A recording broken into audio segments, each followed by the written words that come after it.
Bismillahirrahmanirrahim. Assalamualaikum warahmatullahi wabarakatuh. Innalhamdulillah nahmaduhu wa nasta'inuhu wa nastaghfiruh wa na'udzu billahi min shururi anfusina wa sayyiati a'malina. Man yahdihillahu fala mudilla lahu wa may yudlil fala hadiya lahu. Asyhadu an la ilaha illallah wahdahu la syarika lah wa asyhadu anna Muhammadan abduhu wa rasuluhu la nabiyya wa la rasula ba'dah. Qala Allahu jalla jalaluhu ya ayyuhalladzina amanu taqullaha haqqa tuqatih wa la tamutunna illa wa antum muslimun. Fa inna asdaqal hadithi kitabullah wa khairul huda huda Muhammadin sallallahu alaihi wasallam wa syarrul umuri muhdatsatuha fa inna kulla muhdatsatin bid'ah wa inna kulla bid'atin dhalalah wa inna kulla dhalalatin finnar.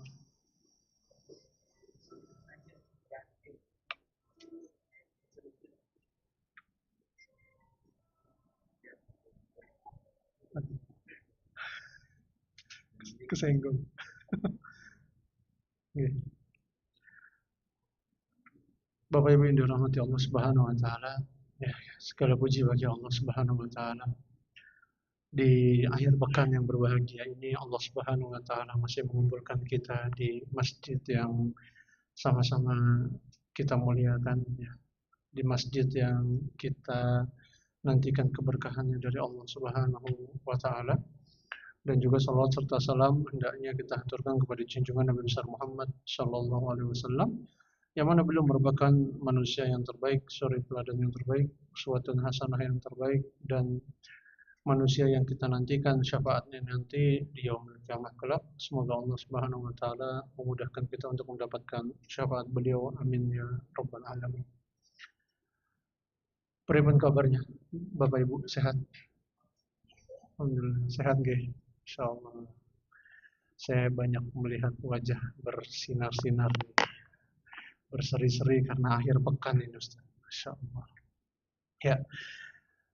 Namun akhir pekan ini, sebelum Bapak Ibu berakhir pekan, kita isi dengan ilmu terlebih dahulu, ya. Semoga ilmu yang kita kaji pada malam hari ini bermanfaat. Amin ya rabbal alamin. Pada malam hari yang berbahagia ini, insya Allah kami akan membawakan tema tentang manisnya menuntut ilmu agama. Manisnya menuntut ilmu agama. Sebelumnya kita buka dengan pertanyaan dulu, Bapak Ibu yang dirahmati Allah Subhanahu wa taala. Kalau saya bertanya kepada Bapak-bapak, Pak, belajar ilmu kedokteran wajib napa mboten? Mboten nggih. Sepakat? Mboten nggih. Kalau wajib berarti semua kita dokter.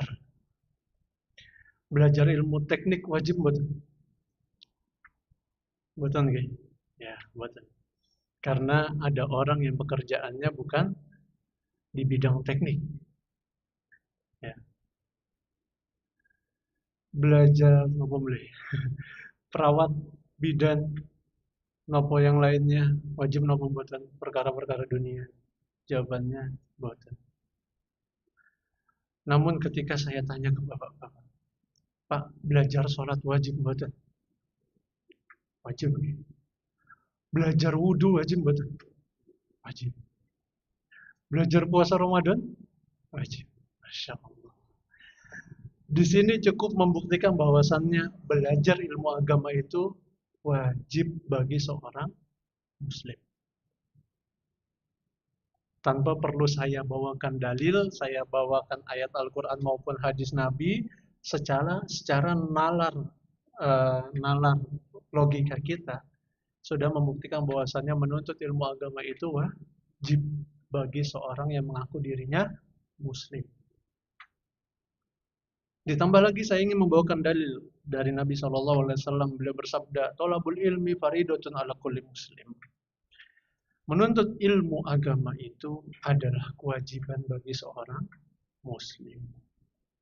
Selama kita mengaku bahwasannya diri kita adalah seorang muslim, wajib untuk belajar ilmu agama.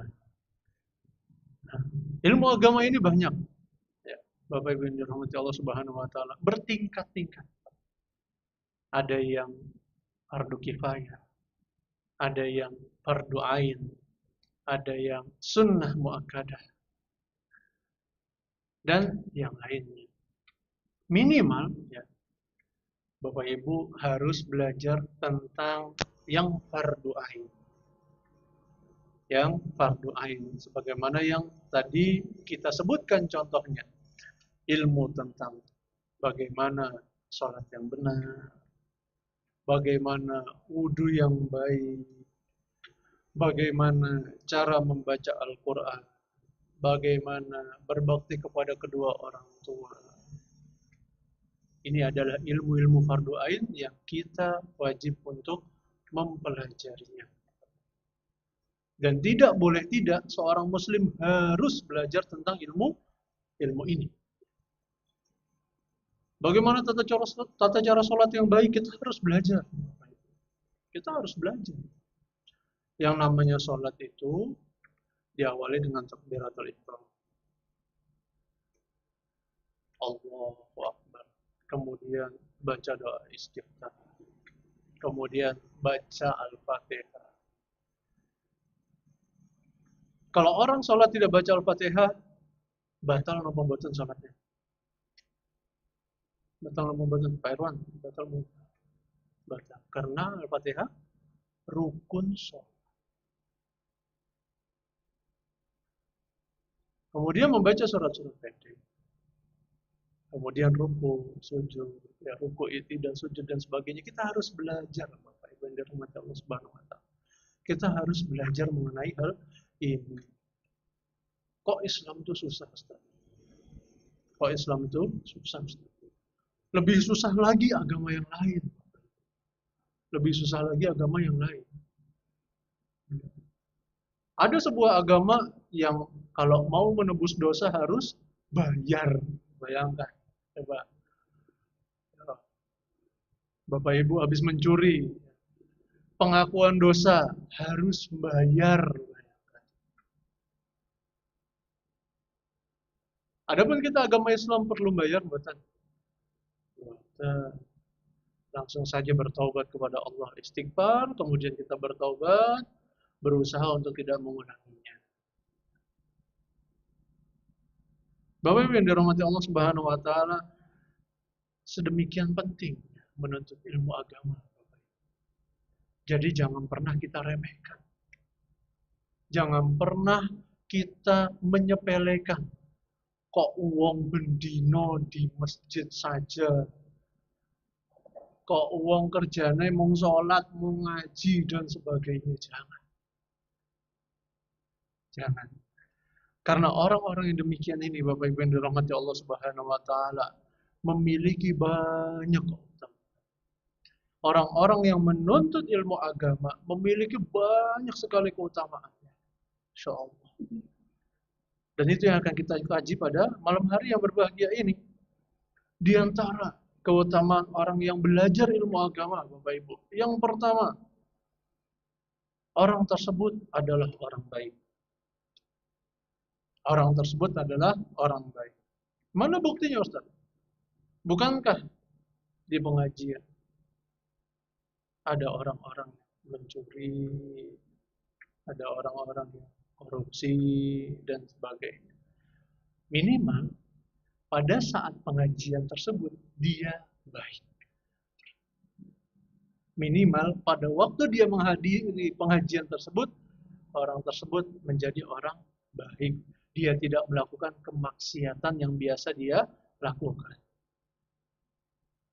Dalilnya apa, Ustaz? Dalilnya Rasulullah SAW beliau bersabda, "Waman yuridillahu bihi khairan yufaqihu fiddin." Siapa yang dikehendaki kebaikan oleh Allah, Allah akan memahamkan dia dalam urusan agama. Dalil ini menjadi bukti bahwasannya apabila kita ingin menjadi orang baik, modal pertama belajar ilmu agama. Karena Islam itu suci. Setuju nggak Bapak Ibu? Islam itu suci, betul nggak? Betul. Yang tidak suci siapa? Pemeluknya. Kitanya sebagai manusia. Kalau para pembimbing umrah biasanya bilang, Mekah ini tanah suci. Tapi orang yang ada di Mekah bukanlah orang suci. Agama ini adalah suci, namun pemeluknya tidak suci. Pemeluknya banyak melakukan kesalahan, melakukan dosa, melakukan maksiat. Namun minimal seperti yang tadi kami katakan, minimal ketika ia datang atau ketika kita datang di pengajian, kita menjadi orang baik pada saat itu. Pada saat itu. Dan banyak orang yang tercegah dari keburukan kita. Itu minimal. Kemudian keutamaan orang yang belajar. Yang kedua, akan dimudahkan jalannya menuju surga.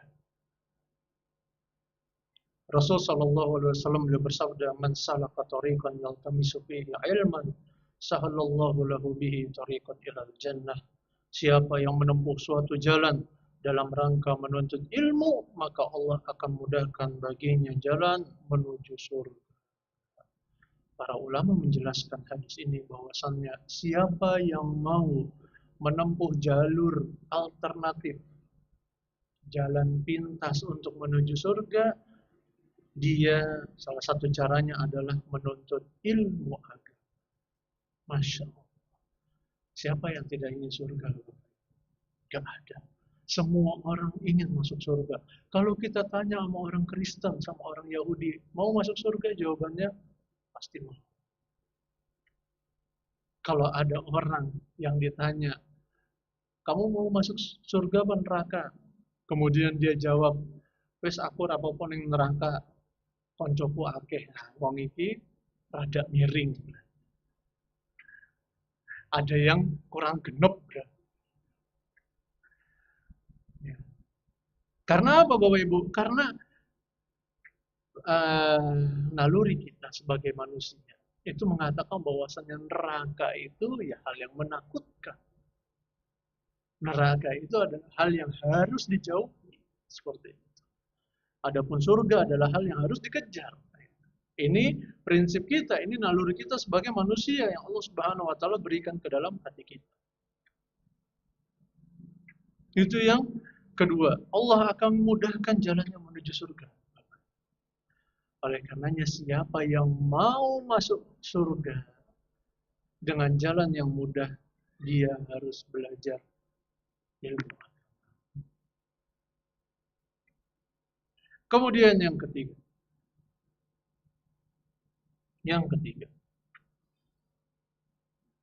Keutamaan orang-orang yang belajar. Keutamaan orang-orang yang belajar. Dia akan mendapatkan doa dari seluruh makhluk yang ada di muka bumi. Dalilnya Rasul sallallahu alaihi wasallam beliau bersabda, "Wa innal 'alim la yastaghfiru lahu man fis samawati wa man fil ardi hatta al-hitanu fi jawfil ma." Sungguh orang-orang yang memiliki ilmu akan dimintakan ampun oleh setiap penduduk langit dan bumi, sampai pun ikan-ikan yang berada di dalam air. Masya Allah. Kalau kita memiliki ilmu, ya, ilmu agama, ya, tentunya Bapak Ibu, ilmu agama yang kita bicarakan adalah ilmu agama, maka setiap penduduk langit dan bumi sampai ikan yang ada di dalam air akan memohonkan ampun kepada Allah Subhanahu wa taala untuk kita. Kita sedang tidur, kita sedang berdiri, kita sedang diam, dimintakan ampun oleh setiap penduduk langit dan penduduk bumi. Oleh karenanya sungguh beruntung orang-orang yang mau ngaji. Cukup ngaji, duduk diam, dengarkan. Rada ngantuk-ngantuk ya enggak apa-apa. Yang penting pulang dapat dapat pencerahan, dapat hikmah, dapat pelajaran yang bisa diamalkan. Ini sudah cukup untuk mendapatkan ya, doa dari setiap penduduk langit dan penduduk bumi sampai-sampai ikan yang ada di dalam air. Ya.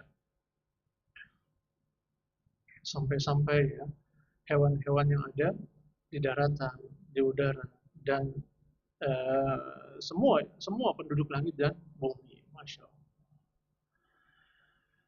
Kemudian berikutnya, orang yang belajar ilmu agama adalah orang yang Allah Subhanahu wa taala angkat derajat. Allah Subhanahu wa taala berfirman dalam surat Al-Mujadilah ayat 11, yarfa'illahu alladhina amanu minkum walladzina utul ilma darajat.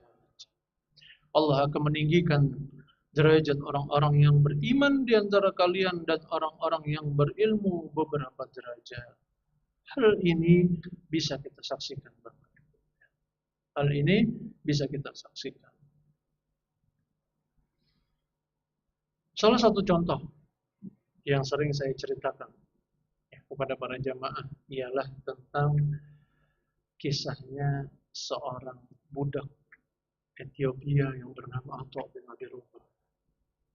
Atha bin Abi Rabah ini termasuk dalam tabi'in. Tabi'in artinya dia adalah generasi setelah sahabat. Dia tidak bertemu dengan Nabi, namun dia bertemu dengan sahabat. Dan Atha ini berguru dengan salah seorang sahabat yang luar biasa, yakni Ibnu Abbas. Atha ini muridnya Ibnu Abbas. Yang mana Ibnu Abbas terkenal dengan Hibrul Ummah, ulamanya para sahabat. Jadi bukan hanya sahabat yang biasa saja, bukan, namun ulamanya sahabat. Atha ini belajar dengan ulamanya sahabat. Perlu Bapak Ibu ketahui bahwasanya Atha bin Abi Rabah ini adalah seorang budak hitam. Seorang budak yang mana kita tahu bahwasanya budak itu status yang hina di masyarakat Arab pada saat itu. Status yang hina, status rendahan. Namun karena ilmu Allah Subhanahu wa taala angkat derajatnya. Pada saat ia dimerdekakan oleh majikannya, maka dia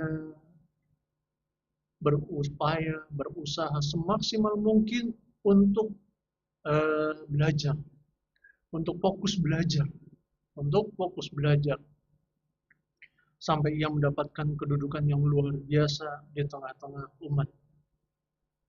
Pernah suatu ketika, seorang khalifah Bani Umayyah yang bernama Sulaiman bin Abdul Malik, beliau melaksanakan haji. Beliau membawa serta kedua putranya. Pada saat beliau sampai di Mekah, Bapak Ibu, saat beliau sampai di Mekah, kebiasaan raja-raja yang baik, raja-raja yang soleh, itu biasanya mereka akan menyuruh ajudannya untuk bertanya kepada para penduduk sekitar, siapa orang yang paling alim, siapa orang yang paling tinggi ilmunya di antara kalian. Dan beliau, Sulaiman ini, menyuruh ajudannya, wahai ajudanku, tanya kepada orang-orang yang sedang berhaji, siapa di antara mereka yang paling alim, yang paling tinggi ilmunya. Ajudannya pun bertanya kepada masyarakat. Masyarakat serempak menjawab, di sini ada Atha bin Abi Rabah. Di sini ada Atha bin Abi Rabah. Dia sedang berdiri di depan Ka'bah melaksanakan sholat sunnah. Maka ajudannya pun berkata kepada Sulaiman bin Abdul Malik, wahai tuanku, di sini ada Atha bin Abi Rabah. Dia di sana sedang sholat sunnah 2 rakaat di depan Ka'bah. Maka Sulaiman menggandeng kedua tangan anaknya, kemudian duduk di samping Atha bin Abi Rabah sambil menunggu Atha bin Abi Rabah sholatnya selesai. Sulaiman bin Abdul Malik dengan sabar menunggu, padahal statusnya adalah seorang raja Bani Umayyah.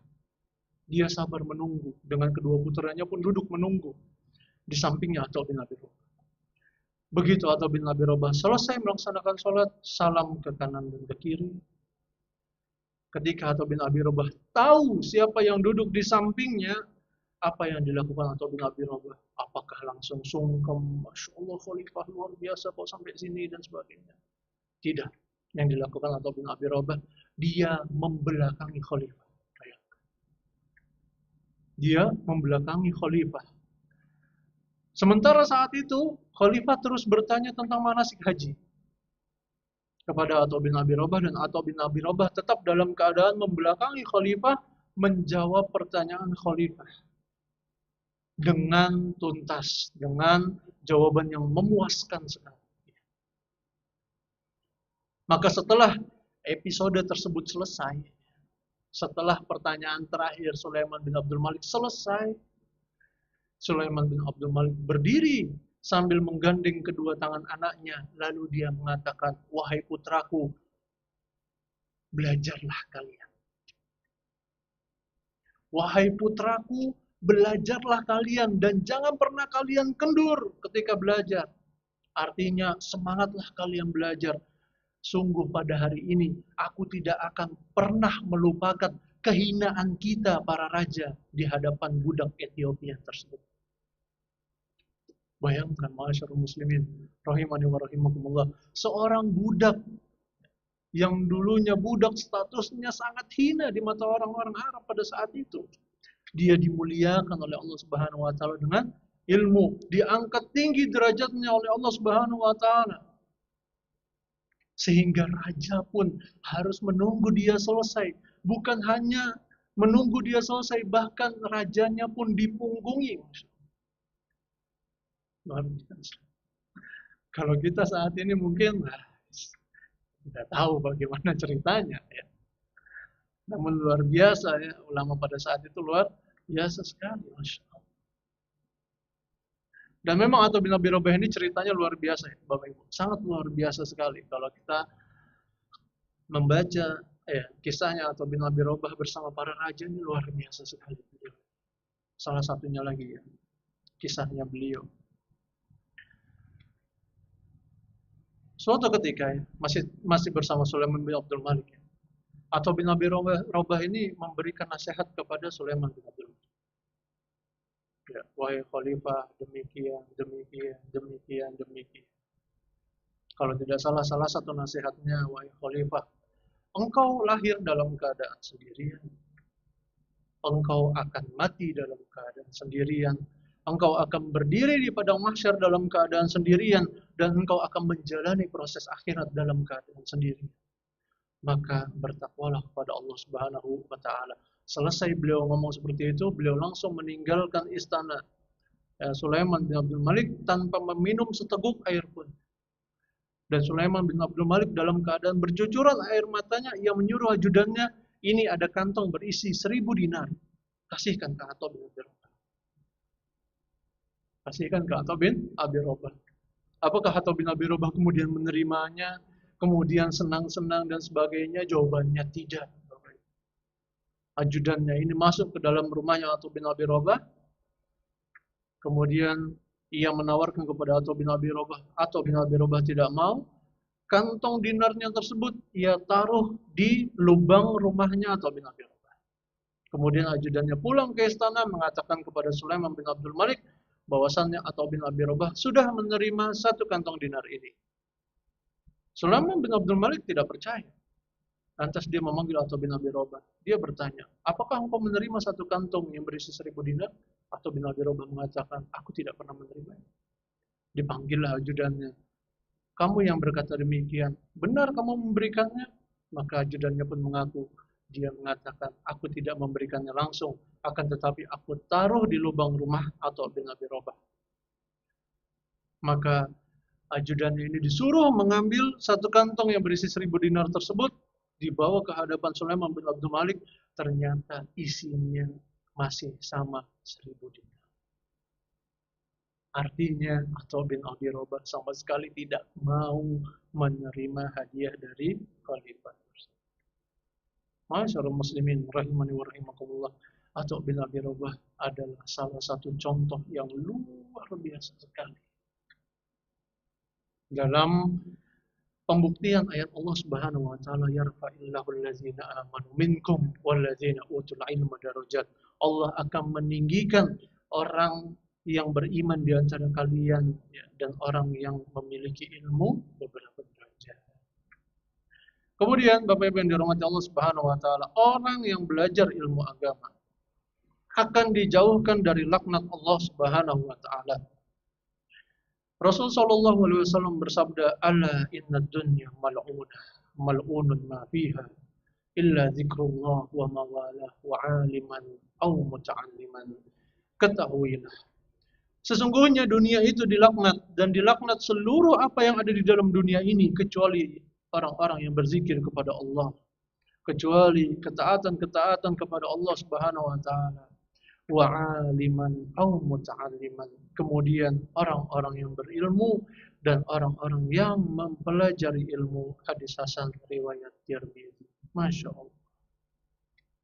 Berarti kami berharap semoga Bapak Ibu sekalian dijauhkan dari laknat Allah Subhanahu wa taala dengan hadis ini. Masya Allah. Maka Bapak Ibu yang dirahmati Allah Subhanahu wa taala, ya, kita tahu bahwasannya laknat Allah itu sangat berat, ya. Sangat berat sekali. Bisa jadi orang yang terkena laknat Allah hidupnya di dunia enak-enak saja.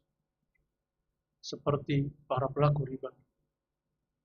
Hidupnya di dunia kaya, bertumpuk-tumpuk hartanya, mobilnya beberapa deret, ada mobilnya beberapa buah, rumahnya ada beberapa di berbagai kota dan sebagainya.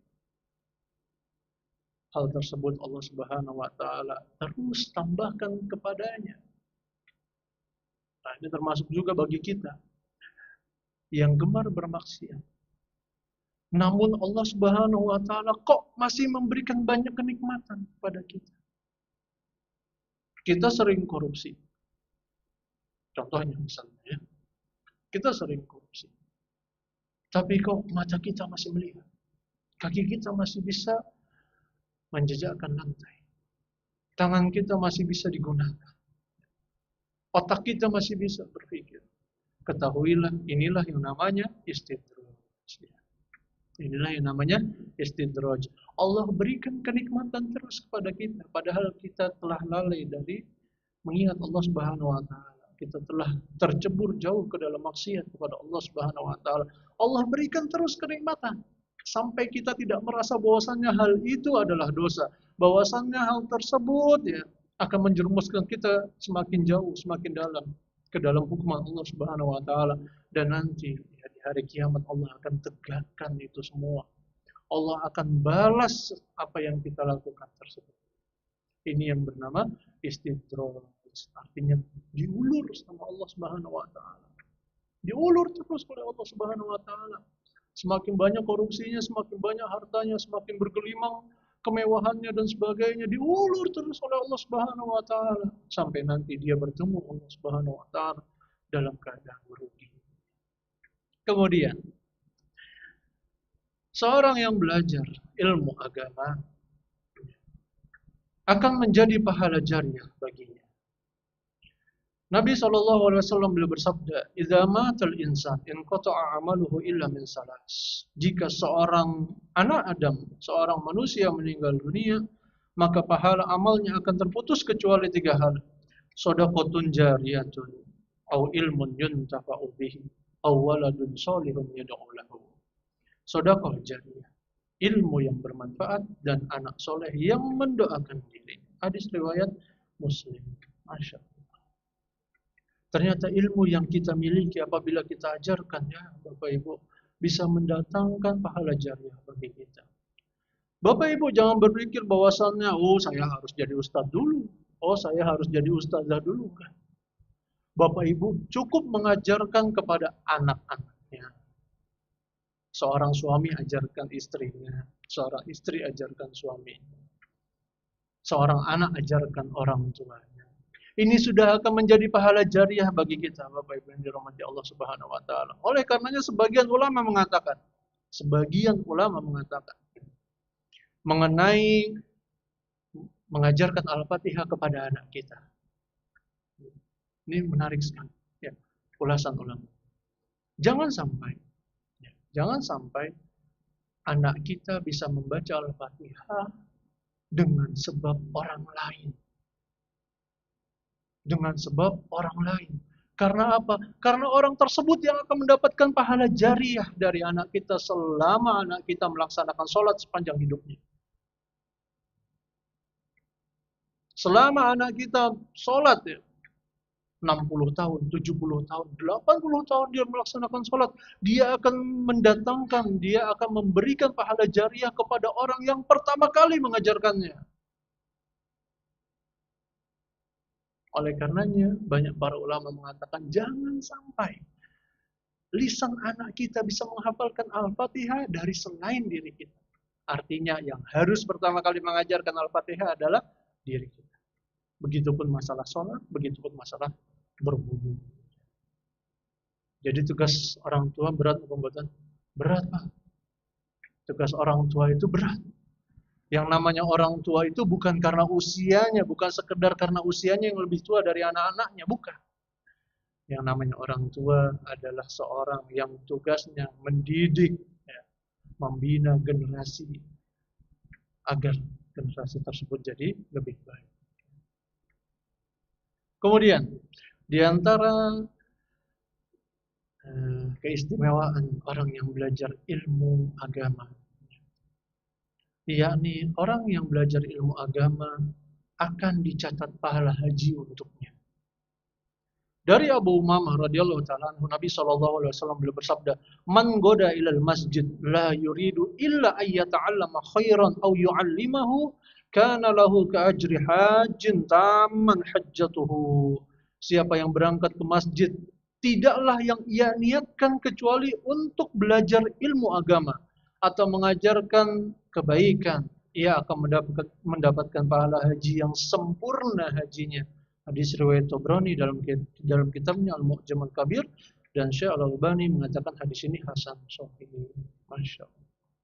Selama kita duduk di sini, kita tidak ada niat selain ingin belajar.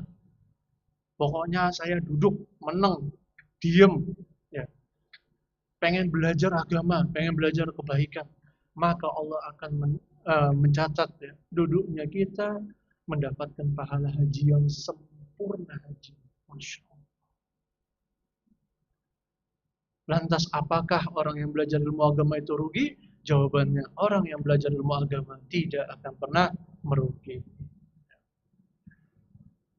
Kemudian, di antara keutamaan orang-orang yang belajar ilmu agama, ya, dan ini yang terakhir yang bisa saya sampaikan tentang keutamaan orang yang belajar ilmu agama, yakni bahwasannya mereka adalah para pewarisnya Nabi, para Nabi. Nabi SAW beliau bersabda, "Innal anbiya lam yuwarrisu dinaran wal dirham, innama warrasul ilm, faman akhadhahu faqad akhadha bihazzin wafir." Sungguh para nabi tidak mewariskan dinar dan dirham. Mereka tidak mewariskan harta benda. Yang mereka wariskan hanyalah ilmu. Siapa yang mengambilnya, maka ia telah memperoleh keberuntungan yang banyak. Hadis riwayat Abu Dawud, Tirmizi, dan hadis ini sahih. Masya Allah. Barang siapa yang ingin menjadi pewaris para nabi, maka hendaknya kita banyak belajar ilmu agama. Yang terakhir, Bapak Ibu yang dirahmati Allah Subhanahu wa taala. Setelah kita tahu bahwasannya keutamaan orang yang belajar ilmu agama banyak sekali. Tadi saya menyebutkan beberapa keutamaan, beberapa manisnya orang yang belajar ilmu agama, ya. Maka yang terakhir, ya, kami ingin memberitahukan kepada Bapak Ibu sekalian tentang teguran atau bahasa lainnya tentang ancaman bagi orang-orang yang tidak mau belajar tentang agamanya. Allah Subhanahu wa taala berfirman di dalam surat Thaha ayat 124 sampai 126. "Wa man a'rada 'an dzikri fa inna lahu ma'isyatan danka wa nahsyuruhu yaumal qiyamati a'ma. Qala rabbi lima hasyartani a'ma wa qad kuntu basira. Qala kadzalika atatka ayatuna fanasitaha wa kadzalikal yauma tunsa." Artinya, dan siapapun orang-orang yang berpaling dari peringatanku, maka sesungguhnya baginya penghidupan yang sempit. Bukan hanya sempit, kehidupannya di dunia. Kata Allah, dan kami akan mengumpulkannya pada hari kiamat dalam keadaan buta. Ia berkata kepada Allah, "Ya Allah, mengapa engkau kumpulkan aku dalam keadaan buta ya Allah? Padahal di dunia aku memiliki mata yang bisa melihat." Allah Subhanahu wa taala menimpali pertanyaan mereka dengan menjawab, "Demikianlah telah datang kepadamu ayat-ayat kami, telah datang kepadamu Al-Quran, akan tetapi kamu melupakannya, dan pada hari ini, di hari kiamat kelak, kamu pun akan dilupakan." Ma'asyiral muslimin rahimani wa rahimakumullah.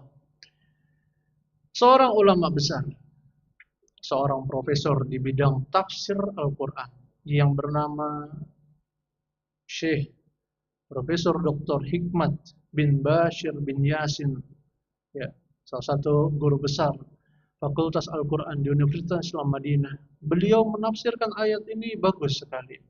Di dalam kitab tafsir Fathul Karim, yakni beliau membuat ringkasan tafsir Al-Quran Al-Azim yang ditulis oleh Imam Ibnu Katsir.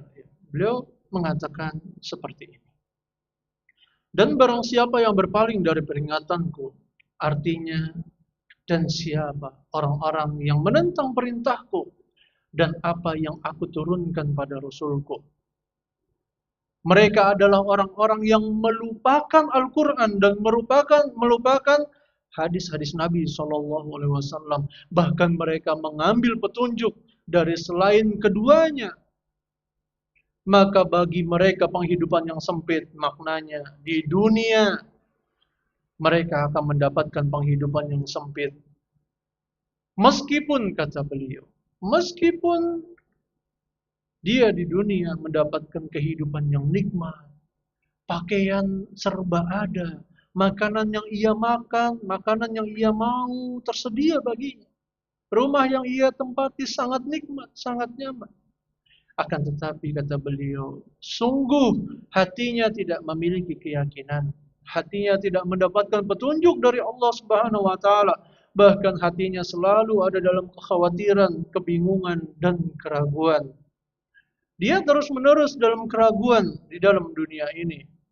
Hal inilah yang dimaksud dengan penghidupan yang sempit.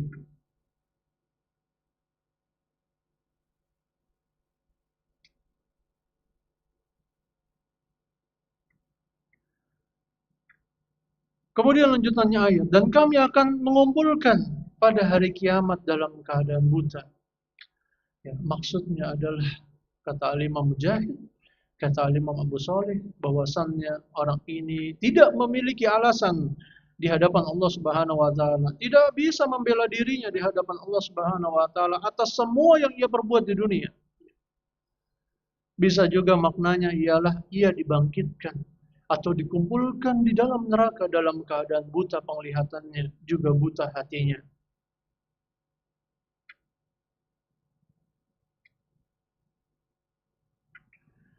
Padahal dahulunya aku adalah seorang yang melihat, kata orang ini, yaitu di dunia ia adalah orang-orang yang melihat.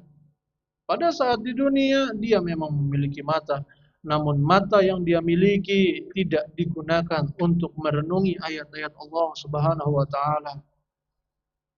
Demikianlah telah datang kepadamu ayat-ayat kami, maka kamu melupakannya, dan begitu pula pada hari ini kamu pun dilupakan, yaitu karena kamu berpaling dari ayat-ayat Allah Subhanahu wa taala dan kamu memperlakukannya seakan-akan kamu tidak ingat dengan ayat-ayat yang Allah Subhanahu wa taala berikan, padahal telah disampaikan kepadamu. Kamu pura-pura melupakannya, berpaling darinya, dan melalaikan ayat-ayat tersebut, dan melalaikan Al-Quran, dan melalaikan hadis-hadis Nabi SAW. Maka pada hari ini kami pun tidak akan mengingat siapa dirimu.